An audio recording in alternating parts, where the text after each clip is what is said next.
Hey guys, it's Charlene. Today I'm going to be using the Beach Break cover plate die, and then I'm going to be using the coordinating Beach Break stencils. These are really cool because they help you easily color in a beautiful background.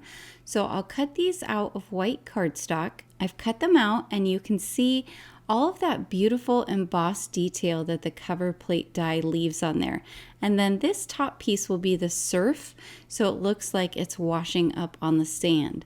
I'll start with the main piece. I have a very light tan here, and I'm going to lightly color my entire piece of cardstock. I don't want it to be too dark. I just want it to look like some nice beachy sand. So I'll start from the bottom here because you're not going to see that bottom part, and I'll bring the ink up all the way across the piece of cardstock. Now that I have a light tan over everything, I'm going to go ahead and bring in my sticky mat to help me hold my stencils down. I'll place this right here in the center and bring in the stencils. There's two different layers. I'm going to start with the one that has these little dots on it. Those are actually going to line up perfectly with the embossed sand dots. So I'll center this over the top and press it down all the way around. Then I'll come in with the exact same color, only this time I'm going to come in with a heavy hand. I'm also going to kind of stipple the ink into those holes. Sometimes it can be kind of hard to get into teeny tiny little spots on a stencil. So if you do a stippling motion where you kind of push your brush through the stencil, that's going to help ensure that you get all of that ink down into those little openings. Once that's done, I can go ahead and peel off my stencil, and you can see how it's darkened up there where all of those little sand dots are. Again, not worried about that bottom portion because it's going to be covered up. On the second stencil, you can see that there are these little lines that kind of go along the ridges of the sand. So I'm not going to put too much ink, but I'm going to go ahead and put this over my piece and line it up. It's really easy to line up with those embossed details. And I'll come in with what's left on my blending brush and just run over those spots just to darken them up a little bit. Peel up my stencil. And if you wanted this to be even darker, you could do another layer of ink or a slightly darker ink color. Now I get to move on to the surf. So I'll start out here with some light blue, and I'm just going to color the entire piece of cardstock in this light blue color. Bring back in my sticky mat here, and I'm going to line up the portions here of the surf that match with the embossed detail and bring in a slightly darker shade of blue for this to color in all of those areas. This is going to give that water some nice variation. Peel off my stencil. Before this next part, I am going to clean off the bottom portion of my stencil because I don't want to get any of that tan ink that I used before. I'll line it up over the top here, and then I'm going to bring in some Distress Grit Paste. This works really well for creating that beautiful kind of surf effect because it has a lot of texture to it. So I'll just evenly apply it all the way through here on my stencil and smooth it all out. Now I can carefully remove my stencil and look how cool that looks. Now to really take this up a notch, I'm actually going to go ahead and lift my entire piece up very carefully, trying not to get my fingers anywhere that they're not supposed to go.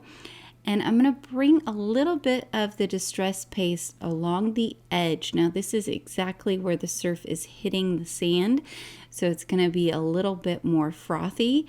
And so I'm just kind of dabbing my paste onto the edge, making my way all the way across the piece in order to get that nice texture. Once you're done, if you want to make it look a little sparkly, you could add some rock candy glitter or some iridescent glitter over the top. I'm going to leave mine so that it's just white, so I'll set this aside to dry. For my focal point, I've got the Beach Please stamps and dies, and I'm going to stamp out these two chairs with the palm trees. I'm stamping this with some intense black ink, just going to make sure I get some really nice coverage here on the stamp. And I am going to stamp this a couple of times. That's the nice part about using a stamping platform like the Misty. So I will go ahead here and lift this up. It's already starting to look really great, but let's go ahead and do that second stamping to really darken it up. Stamp and lift, and that looks great. I'll start with coloring in our palm trees here, and I'm going to go all the way along the edge here with some 04.6. I'm just taking a straight line all the way up each side of the palm tree, and that's going to help make it look 3D, like it's got some curve to it.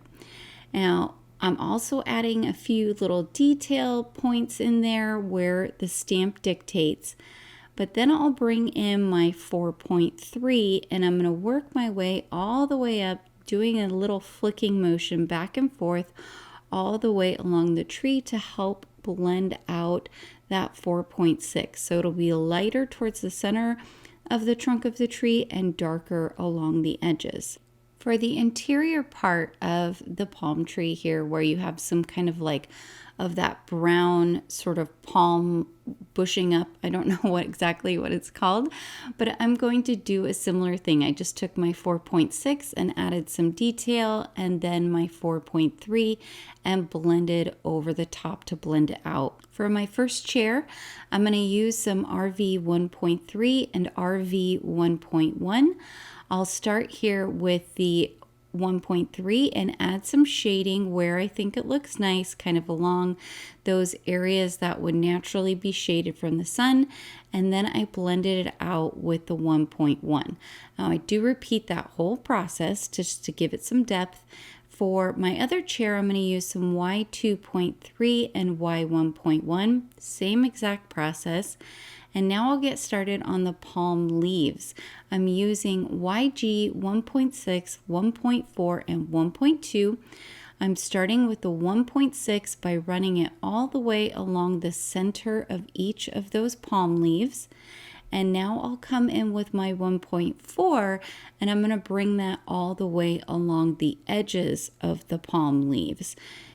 I'm doing a pretty fine line here because I do want to leave some empty space in between the edges and the center of those palm leaves, so that way I can come in with my 1.2, which is my lightest color, and blend everything out together. I'm going to repeat the entire process because that's going to be what helps us build up the color. So you can see there the second time. I'll repeat that same exact thing with the other palm tree. Now you can see here the one on the right I've done twice, but the one on the left I've done once, just to give you a sense of what the difference is between the two. So I'm going to go ahead and repeat it on the left hand side. For our little lights, I'm going to bring in a blue, a pink, and a yellow, and these are just kind of coordinating colors. I wanted to bring a little bit of pop of color. It's kind of hard to see here on the camera, but I'm just randomly dotting the little lights with these colors, no rhyme or reason to it really. I'm going to color my rocks the exact same way that I did everything else. I brought in my Copics here. I've got some neutral grays, so I'll shade the areas that overlap and then just bring in those lighter tones.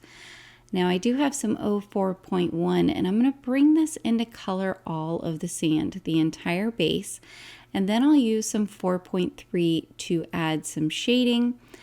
And before I finish everything off here, I'm actually going to go ahead and bring in the coordinating die and cut out this entire piece because I need to see where the border is going to be in order to ensure that my color works really well. Now you could leave that border white, but I decided to go ahead and color with a very light tan all the way around and get rid of that white. So I'll use some 04.0 and go around everything, and then we won't have any kind of harsh white line. I've added some foam squares to the back of both of my pieces. I'm going to go ahead and remove the release tape on the surf portion.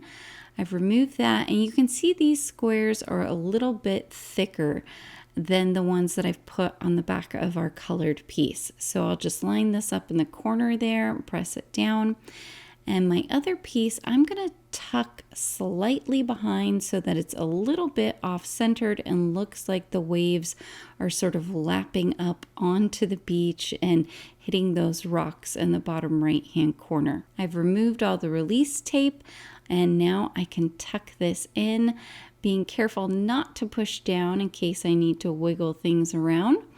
Once I've got it where I like it, I can go ahead and trim off the excess here just using my scissors. I have from the same stamp set my sentiment for my card, and these are some pretty fine lines. It's a very scripty font, so I don't want to lose any of those fine lines, so I'm just very lightly pressing down, and I am doing this stamping twice here with the intense black ink.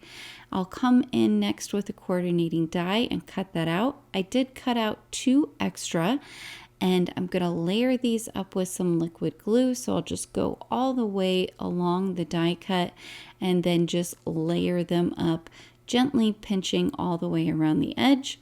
Once that's done, I can go ahead and add glue to the back of it, and I'm going to put this towards the bottom right hand corner, but I want it to kind of be centered in the surf, so that way it looks really kind of cohesive. I'm not sure if that makes sense, but it does to me.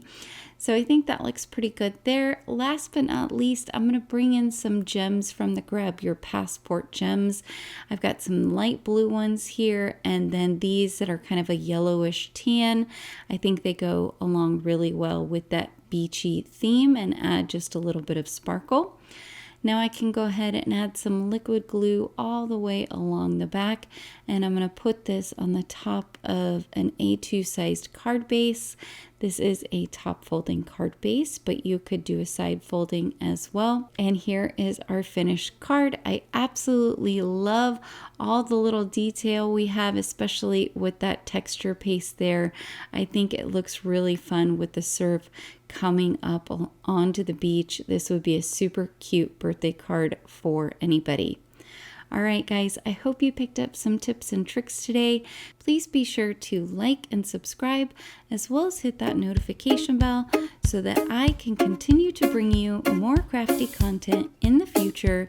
Until next time, happy crafting.